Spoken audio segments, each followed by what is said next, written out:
जन अदालत जिससे मैं हूँ राजा भैया पाल। मैं इस समय भिंड में हूँ, जहाँ पर भिंड में मध्य प्रदेश प्रेस क्लब के प्रदेश अध्यक्ष और भिंड ब्यूरो चीफ राज एक्सप्रेस सत्यनारायण शर्मा, एक ऐसा नाम जो किसी परिचय के मोहताज नहीं है।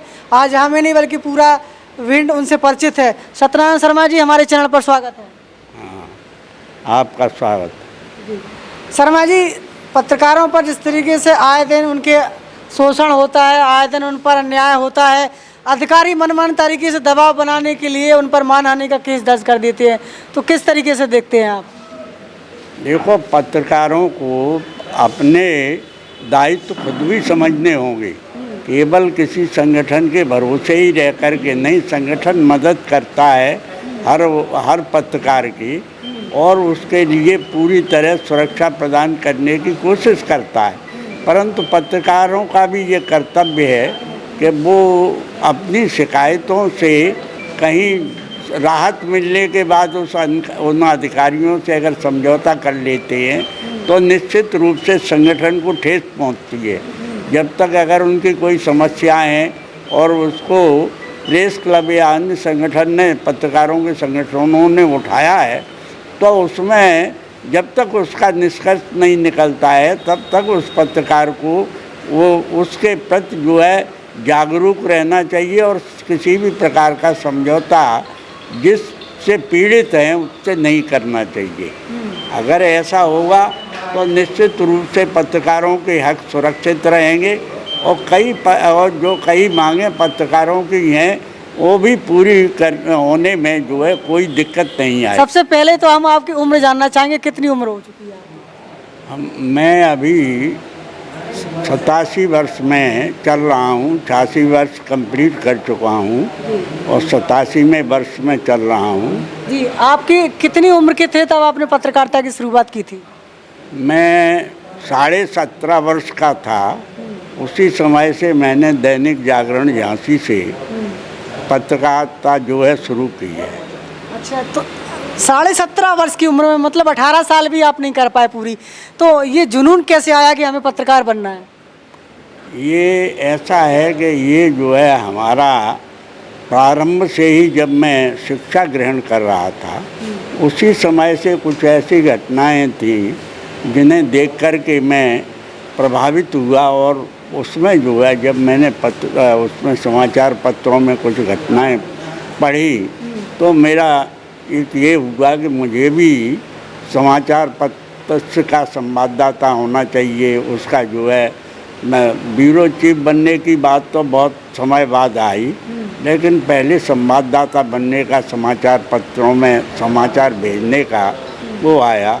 तो वो मैं जो हूँ करीब करीब हिंदुस्तान के सभी पत्रकार, चाहे वो दैनिक सैनिक आगरा का हो, चाहे वो क्रॉनिकल हो, हितवाद हो, और अन्य जो यूएनआई जो है उनमें भी जो है वो हमने इस तरह से अपने खुद के भी साप्ताहिक पत्र निकाले। भोपाल से भी मैंने लोक दर्शन जो है, अच्छा, विधानसभा में ही रहते हुए, विधानसभा में मैं उसमें रहता था, 2 कमरे हमारे पास थे, 2 सूट, तो उस समय वहीं से उसे मैं प्रकाशित करता था। वो यूनियन का पेपर था और मैं मध्य प्रदेश स्टेट यूनियन का जनरल सेक्रेटरी था उस समय। तो उस समय मैंने उसको संचालित किया और कई लोगों को जो है उससे भी राहत दिलाई।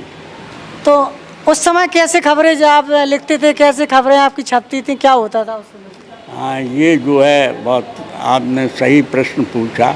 उस समय खबरें न तो टाइप होती थी और न ही कोई इस तरह के फ़ोटो निकलते थे। ब्लॉक बनवा के बड़ी परेशानी झेल कर के जो ब्लॉक बनवाया जाता था, फिर वो ब्लॉक और हाथ से लिख के खबरें जो है फिर उसमें प्रेस में जाके टाइप कराना, प्रिंट कराना पड़ती थी और वो करना पड़ते।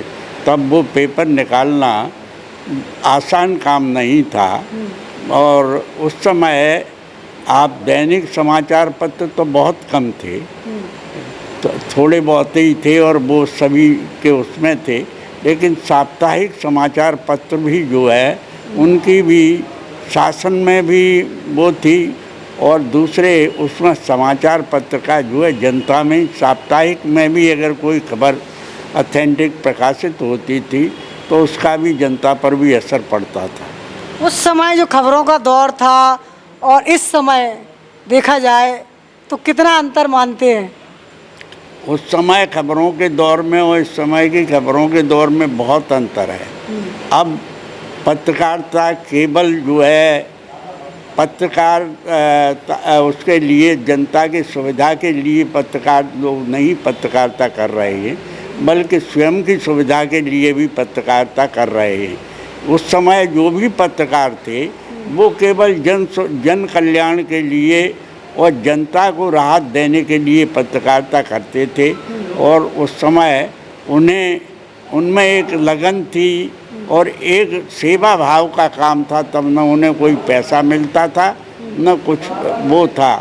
तो मैं जो हूँ जहाँ भी रहा वहाँ मैंने जो है पत्रकारिता को वो दिया और मैं यहाँ से भिंड में आकर भी मैंने जो है 2 साप्ताहिक पत्र निकाले।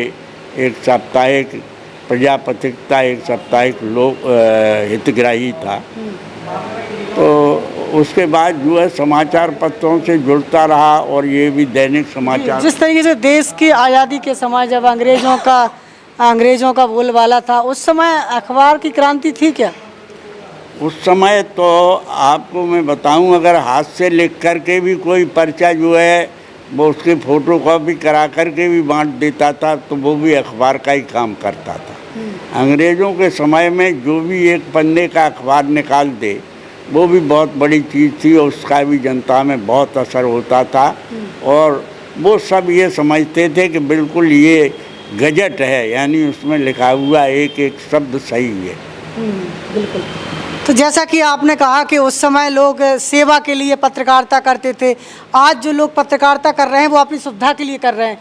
तो आप जो पत्रकारिता कर रहे हैं तो आप भी आरोप लग सकता है कि आप भी अपनी सुविधा के लिए पत्रकारिता कर रहे हैं। ये बात आपकी सही है, आरोप तो कुछ भी लग सकते हैं, लेकिन यदि आपकी नीयत सही है, नीयत और नीत सही है तो आरोपों से डरना नहीं चाहिए। आपको जो है देखना चाहिए कि हम कितनी लोगों की, जनता की समस्याओं को या लोगों की समस्याओं को कितना उठा रहे हैं, कितनी तरजीह दे रहे हैं अपने अखबार में या अपने उसमें पत्रकारिता में। वही आपका जो है सच्चा पत्रकारिता का काम है। और इसमें ये बात कही जाती है उस प्रारंभ से ही जो बात है कि येलो जर्नलिस्ट जो है, पीत पत्रकारिता हमेशा देश को नुकसान पहुंचाती है। और ये आपको एक बात बताएं, किसी भी देश की, किसी भी राष्ट्र की, किसी भी प्रदेश की और किसी भी ज़िले की पत्रकारिता का जो है मापदंड यही है कि वहाँ की पत्रकारिता किस स्तर की हो रही है। उससे ही वहाँ का पता चलता है कि यहाँ के निवासी मतदाता कैसे हैं, यहाँ की जनता कैसी है और पत्रकार कैसे हैं। तो जी। आखिरी सवाल करना चाहेंगे, ये जोश और जज्बा आज भी आपकी 87 साल की उम्र में दिखता है। लोग डरते हैं कभी कभी आपसे, आपके जब आप बात करते हैं किसी को हड़काते हैं, तो इतना जोश आता कहाँ से? 87 साल की उम्र में तो कमज़ोर शरीर हो जाता है। कमजोरी तो ऐसा है कि अगर आप आध्यात्म में विश्वास रखते हैं और आपका इष्ट है कोई, जैसे मैं अपने इष्ट मानता हूँ कि भगवान शंकर का मैं इष्ट करता हूँ और वो इष्ट हैं, तो अपने आप शक्ति वो प्रदान करते हैं। और ये मेरा सच्चाई होगी, सच्चाई के लिए तो आपको मैं एक दफ़े और आपके उसमें ये कह चुका हूँ कि मैंने इतने आंदोलन किए हैं और मेरा हमेशा से आंदोलन मंत्रियों, IAS और IPS के विरुद्ध ही रहा है। और मुझे मेरे साहस में, धैर्य में और शक्ति में कभी कमी नहीं आई। और अंतिम जो है लोगों के उसके डराने, धमकाने, भयभीत करने के सब प्रयास हुए और कार्रवाई करने का भी जो है वो किया लोगों ने, मंत्रियों ने। ये हुआ कि कभी कभी तो 302 का केस भी रजिस्टर कराया, लेकिन इसके बावजूद भी हमें कभी भय नहीं हुआ और वो भी कभी 302 में भी पुलिस भी हमारे पास तक नहीं आ पाई। की जन अदालत न्यूज़ के एक्सक्लूसिव इंटरव्यू में आज हमने विस्तार से चर्चा की भिंड जिले के सबसे बुजुर्ग के साथ साथ एक ऐसा तेज तर्राक चेहरा भी है, एक ऐसा नेचर भी है कि लोग जब उनसे बात करते हैं तो एक बार सोचने को मजबूर होते हैं। फिर किसी बड़ी शख्सियत के साथ आपकी जन अदालत न्यूज़ के साथ हाजिर होंगे, तब तक के लिए नमस्कार, धन्यवाद। इंडिया प्राइवेट लिमिटेड, रंग है तो जीवन है। Stay home, stay safe.